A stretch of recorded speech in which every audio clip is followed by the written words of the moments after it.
경영권 승계에 도움을 받는 대가로 뇌물을 건넨 혐의를 받는 삼성 이재용 부회장이 오늘 재판에서 구속 후 처음으로 자신의 혐의에 대한 입장을 밝힐 예정입니다. 이런 가운데 뇌물을 받은 당사자로 지목된 박근혜 전 대통령은 또다시 재판에 증인으로 출석하는 것을 거부했습니다. 자세한 내용 취재기자 연결해서 들어보겠습니다. 김태민 기자. 네, 서울중앙지방법원입니다. 네, 이재용 부회장 신문은 당초 어제로 예정됐다가 하루 밀렸는데요. 오늘은 신문이 이루어지는 거죠?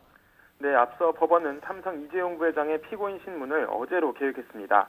하지만 함께 재판에 넘겨진 삼성 전직 임원들의 신문이 예상보다 길어지면서 이 부회장의 신문 일정도 하루 늦춰지게 됐습니다. 오늘 오전 재판에서는 이 부회장에 앞서 최지성 전 삼성 미래전략실장의 신문이 진행됐습니다. 최 부회장은 삼성 합병에 대한 특검 측의 질문에 당시 미래전략실장으로 재직하며 자신의 책임 아래 그룹의 중요한 결정들을 내렸다면서 이재용 부회장은 당시 합병과 관련해 최종 결정권자가 아니었다고 선을 그었습니다.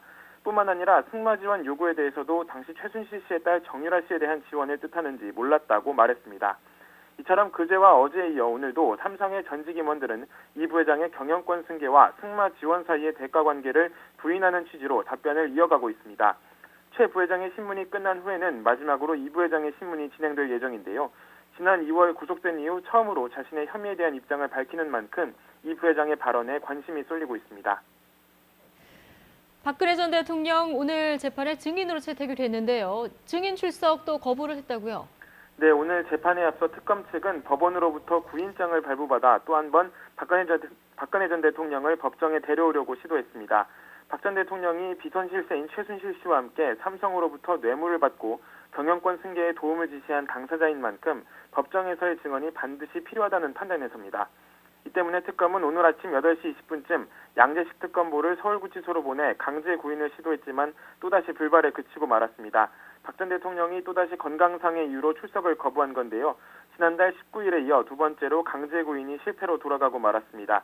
박 전 대통령은 앞서 비선 진료를 방조한 혐의를 받는 이영선 전 행정관의 재판에도 증인으로 출석하는 것을 거부한 전례가 있습니다. 이에 따라 오는 7일 이재용 부회장 등에 대한 결심 공판을 앞두며 재판이 막바지에 이른 만큼 특검 측은 오늘 박 전 대통령에 대한 증인 신청을 철회할 것으로 전망됩니다. 지금까지 서울중앙지방법원에서 YTN 김태민입니다.